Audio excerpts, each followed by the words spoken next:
Okay, now we have cosmic dust. Let's start with a little reorganization. Since we don't only have galaxies now, let's change the name of the main array. Now let's make the parameters constants.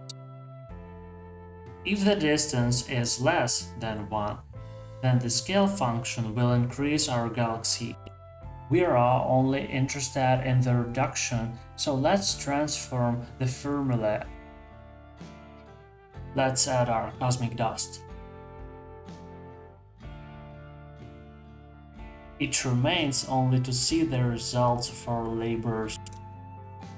Let's change our constants. They're really not good.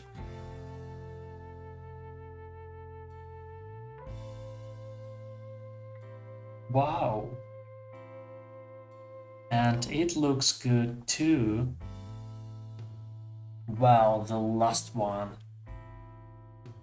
And that's all for now. See you soon.